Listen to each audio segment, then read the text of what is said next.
잠실에 롯데타워를 건설하는 데 있어서 얼마나 빠르게 짓느냐가 중요할까요? 아니면 얼마나 안전하게 짓느냐가 중요할까요? 당연히 우리는 그 답을 알고 있습니다. 어쩌면 우리 사람과도 비슷한데요. 100세 시대를 맞이하며 100세까지 얼마나 건강하게 사느냐가 중요할 것입니다.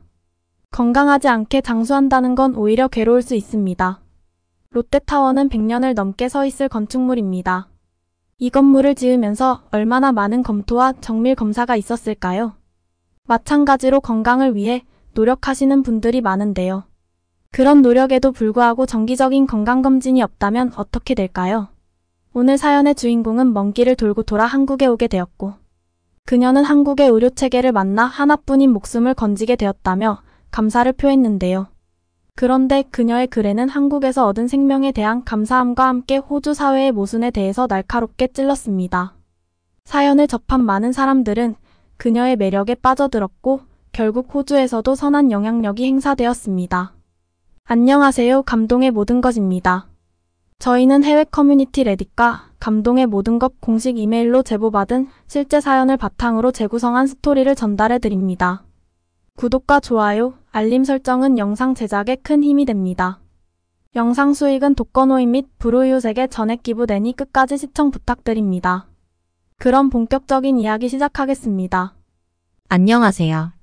저는 국제 변호사로 활동하고 있는 포롤이라고 합니다. 중산층 부모님이 계신 호주의 평범한 가정집에서 자랐고, 부모님은 대학 학위가 인생에 큰 도움이 된다는 교육 철학을 가지고 계셨습니다. 때문에 저는 큰 꿈 없이 평범하게 대학을 다니고 있었습니다. 그렇게 대학교를 성실히 다니며 마지막 학년을 다니고 있던 때였습니다. 한국인 친구들과 어울리게 되었는데요. 꿈이 없던 저에게 한국인 친구들은 자극제가 되기에 충분했습니다. 같이 국제 변호사에 도전하자고 하는 한국인 친구가 있었죠. 사실 그때 만난 한국인 남자친구가 저에게 그런 자극을 주었습니다. 결과적으로 그 친구가 있었기에 제가 지금 국제 변호사가 되었습니다. 남자친구는 누가 보더라도 깔끔한 인상에 동양인 같지 않은 큰 키를 가졌고 운동도 좋아하는 멋진 친구였습니다. 그리고 공부도 잘했고요. 저는 남자친구의 한마디 한마디의 영향을 크게 받던 시기였죠. 남자친구는 국제 변호사가 되기 위해 호주로 유학을 왔고 로스쿨에 진학하기 위한 공부를 하던 학생이었습니다. 국제 변호사나 일반 변호사가 되기 위해서는 로스쿨을 졸업해야 하는데, 호주의 로스쿨에 입학하기 위한 조건은 어떤 전공이든지 학위를 가진 사람 중에서 로스쿨 자격 시험을 거쳐 진학할 수 있게 되는데요. 때문에 호주에서는 대학생 때 학업의 의지를 가지고 뒤늦게 꿈을 가져 로스쿨에 도전하는 학생이 많습니다. 저도 이런 케이스죠. 당시에 남자친구를 많이 사랑했고 그와 먼 미래까지 생각하고 있었습니다. 그리고 그 또한 저와의 먼 미래를 생각하고 있기 때문에 저에게 로스쿨에 진학하라고 하는 줄 알았죠. 단순히 즐기는 관계에서 이렇게 심각한 이야기를 하지는 않으니까요. 나중에 서술하겠지만 저는 큰 배신을 당하죠. 저는 어차피 대학교 마지막 학년을 다니고 있었고, 로스쿨에 진학하기 위한 전공 조건도 충족이 되어 있는 상태였습니다. 6개월 정도 시험 공부를 했고 감사하게도 로스쿨 자격 시험에 통과했습니다. 부모님도 제가 높은 목표를 가지고 있다는 것에 감사해 하시며 로스쿨 진학의 지지를 보내주셨습니다. 저와 남자친구는 둘 다 로스쿨에 입학 지원서를 냈고, 제가 오히려 남자친구보다 좋은 로스쿨에 갈 수 있었지만 저는 남자친구와 같은 로스쿨에 진학하기로 결정했습니다. 부모님도 나중에 좋은 변호사 부부가 되라며 저에게 슬쩍 응원도 보내주셨죠. 그리고 학교 앞에 따로 집도 렌트해 주셨죠. 그렇게 저와 남자친구는 늘 붙어 다니며 하루 종일 공부를 하고 서로가 힘들 때 의지하면서 학업에만 집중하는 바람직한 커플이었죠. 하지만 사람 일이라는 게 늘 뜻대로만 되지는 않듯이 저와 남자친구는 이별을 하게 됩니다. 남자친구는 저에게 접근한 이유가 학업 스트레스를 푸는 방법을 찾기 위해 자신의 욕구를 해결하려는 목적으로 저를 만났다는 주변 사람들의 진술이 있었고, 저희 집안에서 지원해주는 집 렌트를 처음에는 고마워했고, 부모님께도 전화도 자주 드리더니 어느 순간부터는 그것을 당연시한다는 느낌을 받아왔었죠. 그리고 결정적으로 남자친구가 저와 저희 부모님이 이렇게 지원을 해주는 것이 시간이 지날수록 부담으로 다가오게 되었다더군요. 마치 저와 결혼을 반드시 해야만 할 것 같은 분위기가 부담스럽다고 했습니다. 실망감과 배신감이 들었지만 저의 욕심이 컸다고 생각하고 글을 보내주기로 했습니다. 하지만 마음이 아픈 것은 사실이었습니다. 마음과 함께 몸도 아파오기 시작했습니다. 남자친구와 헤어진 뒤 음식을 잘 섭취하지 못했고 밤샘 시험 준비를 하다가 정신을 잃고 병원에 실려간 적도 있죠. 몸 컨디션이 공부를 할 수 없는 수준에 다다르자 1년 휴학을 하고 쉬는 시간도 가졌습니다. 그 사이 한국인 남자친구는 합격 후 한국으로 갔다는 소식을 들었고 저는 제가 공부를 시작했던 이유가 없어진 것만 같다고 느꼈습니다. 하지만 지금까지 부모님께서 투자해 주신 금전적인 부분이나 제가 지금까지 노력했던 것을 두고 그냥 이대로 포기할 수는 없다고 생각했습니다. 힘든 몸을 이끌고 결국 시험에 합격해냈습니다. 공부를 하면서도 음식 섭취가 잘 되지 않아서 링거를 맞는 날도 많았고 시험 때는 집중력을 유지하기 위해서 진통제나 각성할 수 있는 약을 먹곤 했습니다. 꾸역꾸역 결국 합격을 해내서 라이센스를 받았습니다. 그리고 나서 다시 휴식기를 갖고 인턴십을 거쳐 결국 국제 변호사라는 처음 목표에 맞게 로펌에 취직했습니다. 엄청나게 많은 업무량, 여전히 잘 먹지 못하는 음식, 그렇게 반복되는 일상에 체력은 고갈되고 있었습니다. 남자친구와 헤어진 시점 이후로 건강이 급속도로 나빠졌고 그게 잘 회복이 되지 않더군요.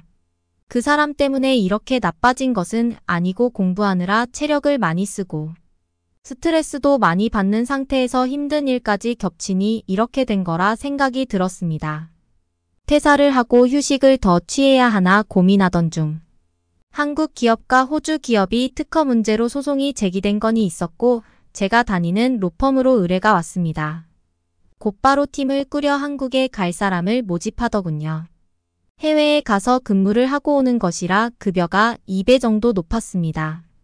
저는 이번 프로젝트를 끝내고 잠시 휴식을 해야겠다는 생각으로 지원을 했죠.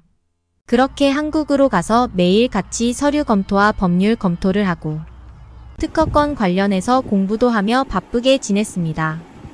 저희 로펌에서는 한국에서의 활동을 위해 법인을 설립했고 서류상으로 한국 법인에 취직한 상태였습니다. 한국 법은 호주와 많이 달랐는데 그중 가장 놀랐던 것은 한국의 직장인들은 1년마다 한 번씩 의무적으로 건강검진을 받아야 한다는 것이었습니다. 심지어 직원이 건강검진을 받지 않으면 회사에 과태료가 부과된다는 사실이죠. 반면에 호주 회사에서는 이런 규정이 없습니다. 다시 말해 호주에서는 회사에서 직원들의 건강검진을 해주지 않아도 문제가 없습니다. 물론 회사 규모가 크면 직원 복지 차원에서 건강검진을 시행해 주긴 하지만 그 빈도가 매우 적고 심지어 아주 기본적인 검사만 해줍니다. 혹시라도 조금 더 자세히 검진을 받고 싶으면 개인적으로 추가 비용을 내야 하는 상황이죠. 하지만 한국은 종합검진 비용이 1인당 150달러가 되지 않고 회사에서는 전혀 부담스러워 하지 않았습니다. 그리고 이런 건강검진을 받는 문화는 그들에게는 일상이었죠. 호주와 아주 많이 달랐습니다. 그동안 소화기 쪽에 문제가 있다고 생각하고 정밀 검사를 받아봐야 되나 고민하던 시기였는데 마침 이런 제도가 있다고 하니 제가 가장 먼저 신청을 했습니다. 검진 항목은 정말 다양했습니다. 심지어 초음파와 내시경까지 해준다고 하는데 100달러 안팎의 비용이라는 게 믿기지 않았습니다. 물론 저는 수면 내시경을 신청해서 수면 주사 비용만 30달러 정도 개인적으로 지불한 것 이외에는 없었습니다. 전날 저녁부터 금식을 하고 오전 이른 시간에 검진센터를 찾았습니다. 병원 안에 있는 작은 검진센터 구역인 줄 알았는데 건물 전체가 검진만 한다고 하더군요.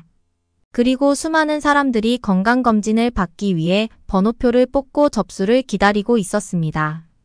한편으로 호주에서도 이런 제도가 있어야 하는데 그렇지 못한 게 아쉬웠죠. 병원에서 제공해주는 분홍색 옷으로 갈아입고 키와 몸무게를 측정하는 것부터 시작해서 천천히 하나씩 검사를 받아가기 시작했습니다. 혈액 검사를 한다며 체열을 하는데 체열량이 상당했습니다. 20종이 넘는 검사를 해준다고 하더군요. 엑스레이 검사, 구강 검사를 마치고 초음파 검사실에 들어섰습니다. 호주에서 초음파 검사를 한번 받아보는데 $2,000 이상 지불해야 되는 경우도 있습니다. 여기서는 그냥 해준다니 호주 병원의 단골이었던 저는 감격스럽기까지 하더군요. 그리고 난생 처음으로 모든 장기를 검진받았습니다. 이렇게까지 꼼꼼히 해주실 줄은 몰랐죠. 그리고 수면 마취 후 내시경 검사까지 받았습니다. 마지막으로 진료실에 들어가서 결과를 들었는데 저는 놀랄 수밖에 없었습니다. 갑상선 기능에 문제가 발견되었고 그 때문에 체력적으로 상당히 힘든 증상이 나타날 수 있다고 했습니다. 그리고 위에 종양이 발견되었다고 하더군요. 빠른 시일 내에 수술 날짜를 잡자고 하셨습니다. 저는 그 자리에서 눈물을 흘렸습니다. 내가 이렇게 몸이 아픈 게 다 이유가 있었구나 하면서 한편으로는 이렇게 쉽게 찾아낼 수 있는 것들인데 호주에서는 약 처방만 해주고 비싼 검사를 받아볼 엄두도 내지 못한다는 현실이 억울하기도 했습니다. 제가 서럽게 울자 의사 선생님은 당황하시며 저를 달래시기 위해 노력하셨습니다. 밖에 계신 다른 간호사님들 두 분도 오셔서 저를 진정시키려고 하시더군요. 제가 이 자리에서 우는 게 뒤에 기다리는 다른 사람들에게 피해를 주는 행동이라는 것은 알고 있었지만 그래도 갑상선 기능 저하에 위에 암까지 있다니 좀처럼 마음이 진정되지 않았습니다. 시간이 지나 결국 진정을 하고 설명을 듣기 시작했습니다. 의사 선생님은 의아한 표정으로 갑상선은 약을 처방받아 드시면 되고 위는 간단한 수술만 하면 되는데 왜 이렇게 우냐고 하시더군요. 그리고 사망 확률이 5%도 안 되는데 설명도 다 안 듣고 과하게 반응하시냐고 조금 화내시는 것 같기도 했습니다. 지금 생각하면 제가 난리를 심하게 치긴 했었죠. 저는 암 진단을 받았는데 어떻게 진정이 되냐 되물었죠. 빨리 수술 날짜 잡아서 수술하면 되니까 걱정하지 말라고 하시더군요. 그냥 혼자 오셔서 수술 받고 가시고 다들 멀쩡히 살아간다고 하더군요. 위선암이라고 해서 아주 초기의 종양이고 내시경으로 수술하는 것이라 아주 간단히 끝난다고 하더군요. 수술 날짜를 잡고 회사에 통보를 했습니다. 회사에서는 난리가 났죠. 암 수술을 해야 된다고 당장 호주로 돌아가서 수술을 시켜주겠다며 복귀 명령이 떨어졌습니다. 저는 그 복귀 명령을 거부했습니다. 호주로 돌아가면 한국 병원의 진단은 믿지 않을 것이 분명했고 당연히 재검사를 한다는 이유로 날짜를 조율하는데 빨라야 2달 새로이 수술 일정 잡는데 또 빨라야 2달이 걸릴 게 분명했죠. 그럼 초기 상태의 암은 상당히 진행이 될 것이고 생존 가능성은 점점 줄어드는 것이죠. 한국에서 수술 날짜를 받아왔으니 여기서 받겠다고 했죠. 그러자 호주 본사에서는 직원까지 내려보내며 저를 설득하려고 하더군요. 저는 건강검진센터에서 제가 본 모든 것을 설명하고 한국의 의료 장비가 결코 호주와 비교해서 뒤처지지 않는 것도 설명했죠. 호주 병원의 단골인 저는 아무리 의학적 지식이 없다고 해도 그 정도는 알 수 있었으니까요. 호주 본사에서 내려온 직원은 전혀 믿지 않는 표정을 지으며 저의 행동을 이해할 수 없다는 듯이 쳐다봤습니다. 제가 끝까지 한국에서 수술을 받겠다고 고소하니 회사에서는 법적인 책임을 다하려 했으나 스스로 응하지 않았기에 어떤 일이 생기더라도 책임을 질 수 없다는 동의서를 받아낸 뒤에나 돌아가더군요. 결국 한국 병원에서 수술을 했고 입원도 없이 바로 퇴원을 했습니다. 회사에서 호들갑들 떨어주는 덕분에 합법적으로 2달간의 유급휴가도 받았고 갑상선 약을 먹으며 체력도 회복했습니다. 몇 주 뒤 재검을 받고 이상 없다는 소견과 갑상선 기능의 회복 속도가 좋다는 진단도 받아놓은 상태라서 홀가분하더군요. 그런데 한편으로는 호주에서는 검진만 잘 받았다면 어렵지 않게 회복이 가능했을 텐데. 과연 무엇 때문에 이렇게 지구 반대편에 와서야 진단을 받고 치료를 받게 되었는지 한편으로는 너무나 속상했습니다. 그동안 몸이 항상 아팠던 것이 전 남자친구 때문이 아니라는 것은 알고 있었지만 뭔가 원망거리라도 찾자는 마음에 한 사람을 죽어라 미워했던 저를 반성하는 계기도 되었죠. 그렇게 시간이 흘러 이번 특허 소송건은 결국 잘 해결되었고 1년을 예상했던 것과 달리 2년 넘게 길어진 소송 덕분에 호주로 돌아가기 전에 한 번 더 그 검진센터에서 검사를 받게 되었습니다. 첫 검사 때 검진센터를 뒤집어 놓을 만큼 시끄럽게 굴었던지라 저를 알아보시는 간호사분도 계시더군요. 그 간호사님께 작은 미소로 응답했고 그 간호사분은 환한 미소로 화답해 주셨습니다. 그리고 지금은 호주에서도 법인들이 의무적으로 직원들의 건강생활 서비스 비용을 지불해 주어야 한다는 내용의 법안 발의를 위해 좋은 뜻을 가진 사람들과 함께 노력하고 있습니다.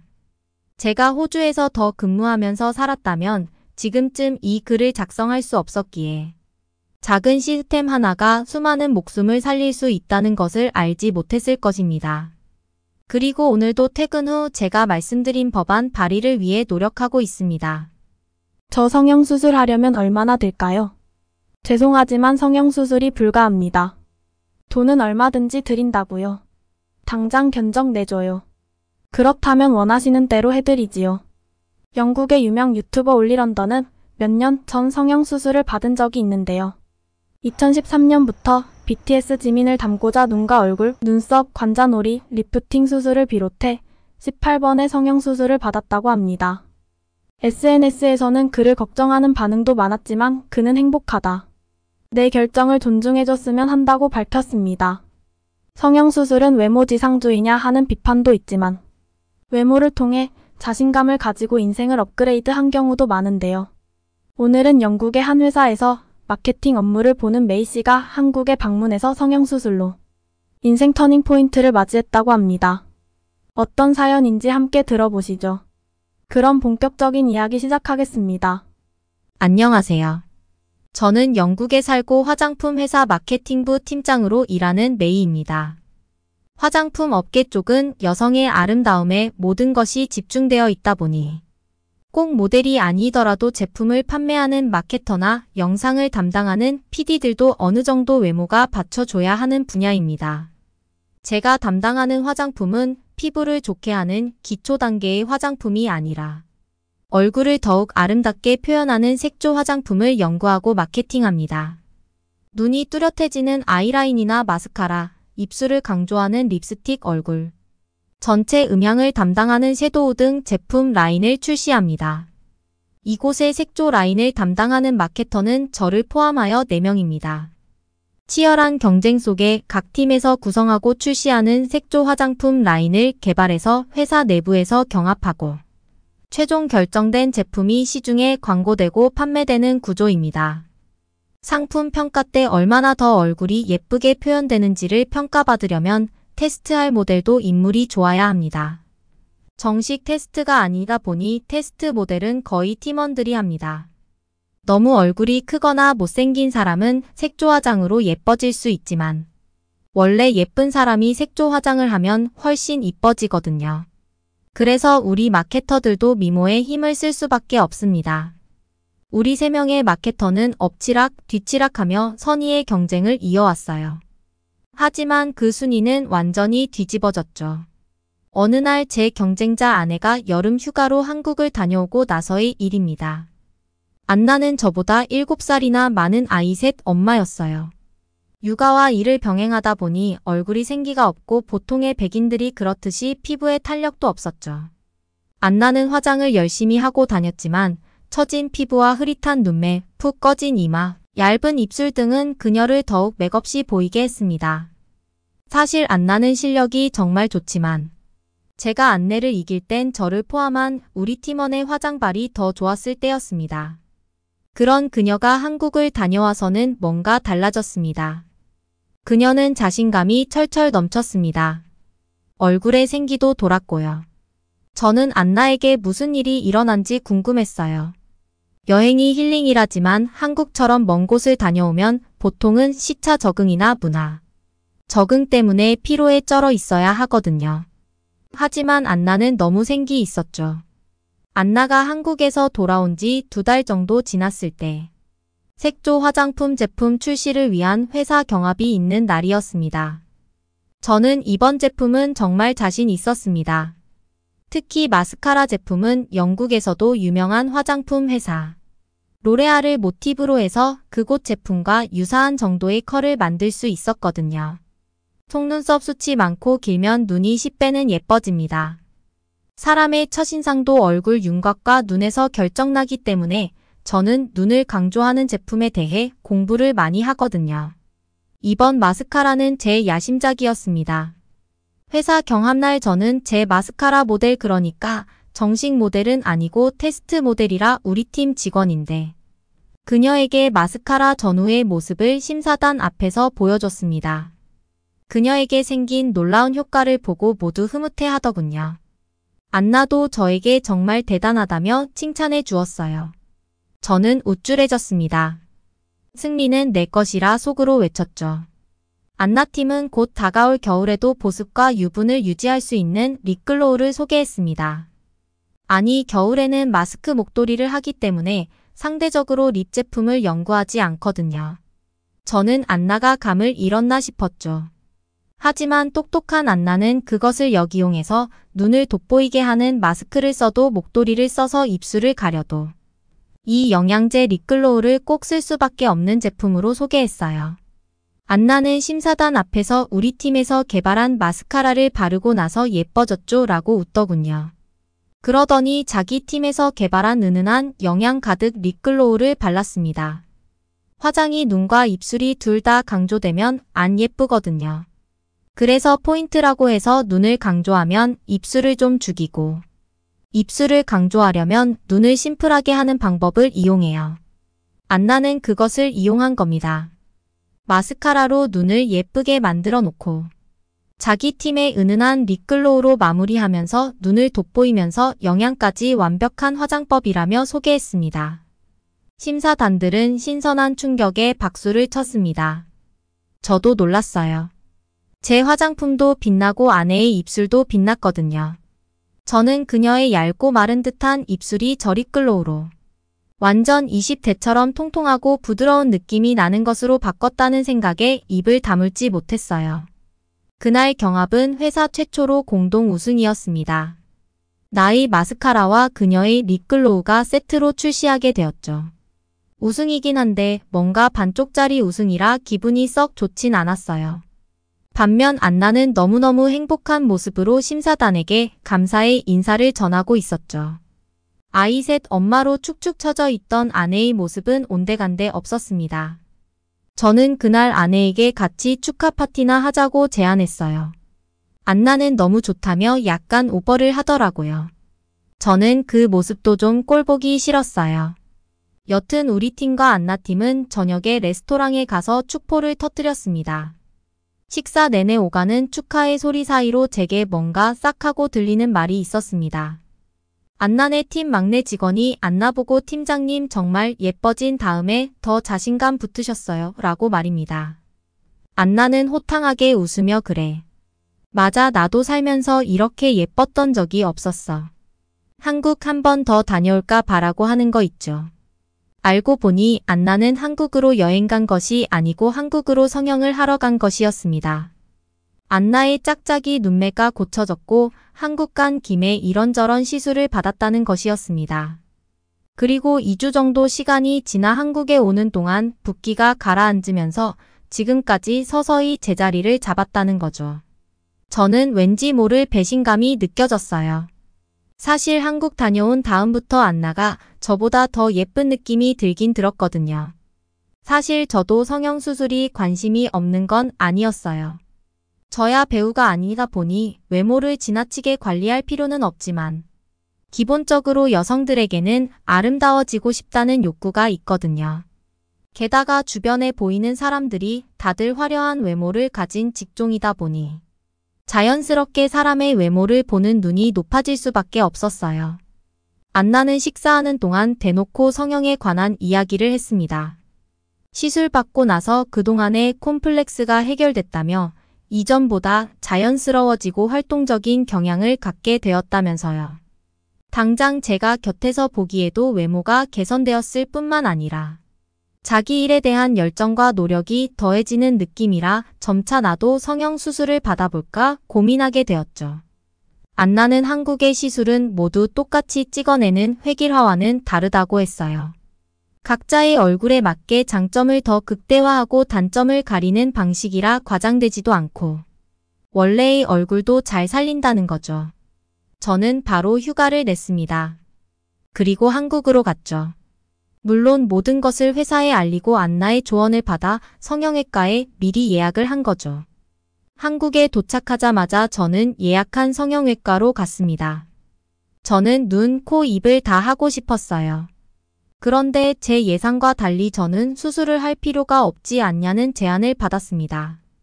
눈의 대칭도 좋고 얼굴 전체의 비율도 괜찮은데 굳이 얼굴을 고쳐야 하냐고 되려 의사 선생님이 저한테 묻더라고요. 저는 좀 더 예뻐지고 싶다고 했어요. 양악수술같이 턱을 깎는 무서운 수술이 아니더라도 쌍꺼풀도 더 진하고 예쁘게 입술도 더 도톰하게 하고 싶다고 했죠. 코는 더 오똑해야 한다고 말씀드렸고요.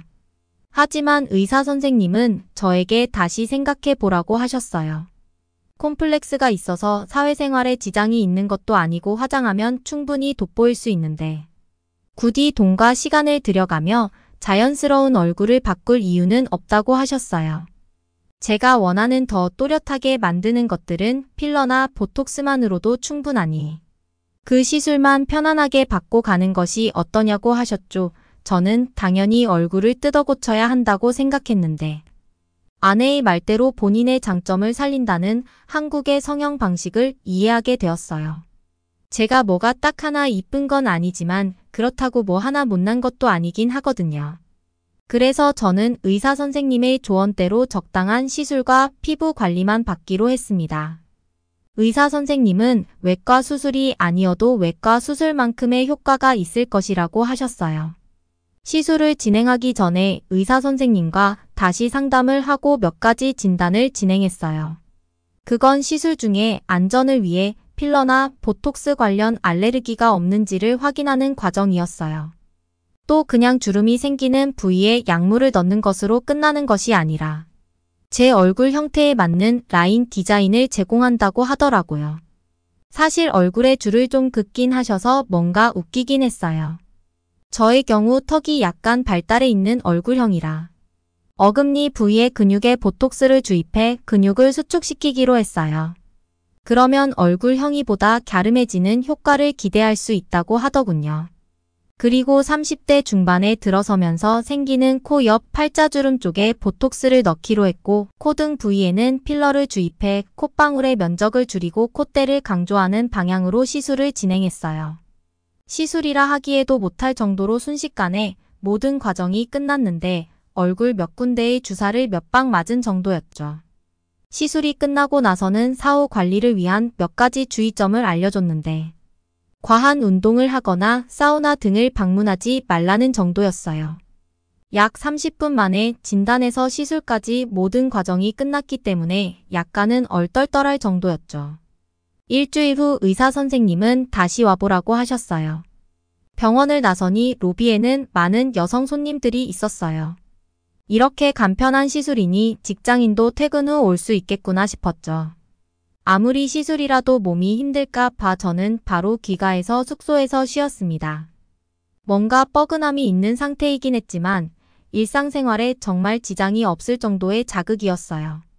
시술 받은 즉시에는 별 효과를 못 느꼈는데 일주일 정도 지나니 확연히 주름의 깊이가 줄어드는 것이 보이더라고요. 그 다음 주에 저는 이마가 약간 볼록해지는 필러 시술과 눈 밑 애교살 시술을 받았습니다.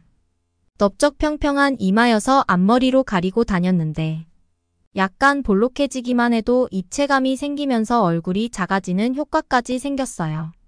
거기나 눈 밑 애교살은 웃을 때마다 눈웃음을 더 예쁘게 만들어주더라고요. 이런 시술에다 피부 관리 효과까지 더해져서 저는 전체적으로 밝고 어려 보이는 얼굴로 재탄생했습니다. 영국로 돌아가는 비행기에선 이미 자신감이 가득 찬 제 모습이 보이더라고요. 그리고 회사로 돌아왔을 땐 많은 직원들이 저를 보고 놀랐습니다. 저는 그 놀라는 모습을 즐기기도 했고요. 안나도 제 모습을 보고 원래 예뻤는데 더 예뻐졌다며 다음 우승은 너다, 내가 졌다 하며 겸손한 칭찬을 해주더라고요. 몇 달 전 안나에게 괜한 심통을 내고 그녀를 부러워하고 시샘했던 제 자신이 부끄러워졌습니다. 한국에서 시술을 받고 온 후 저는 더 자신감이 새 화장품 회사에서 일하고 있어요. 저의 실적도 더 좋아졌죠. 제일 좋은 건 외출이 즐거워졌다는 거예요. 밖에 나가면 종종 저를 보는 시선을 느껴요. 과하지 않으면서도 제 얼굴을 잘 살려준 한국 성형외과 의사 선생님께 정말 감사드립니다. 메이 씨의 한국 성형 경험담 어떠셨나요? 적당한 시술만으로도 외모에 자신감을 가지고 인생을 업그레이드 할 수 있다는 것은 참 대단한 효율이라고 생각됩니다. 어떻게 보셨나요? 응원이나 남기고 싶은 말이 있으시면 댓글로 남겨주세요. 사연자분께 전달해 드리겠습니다. 저희 감동의 모든 것은 실제 사연 제보를 받고 있습니다. 채택되신 분께는 선물도 드리고 있습니다. 저희의 사연이 여러분의 하루에 작은 힘이 될 수 있었으면 좋겠습니다. 지금까지 한국의 감동적인 이야기를 전해드리는 감동의 모든 것이었습니다. 구독과 좋아요를 눌러주시면 영상 제작에 큰 힘이 됩니다. 감동적인 사연을 주변 사람들에게 공유하고 함께 이야기 나눠보세요. 끝까지 시청해주셔서 감사합니다. 더욱더 좋은 영상으로 찾아뵙겠습니다.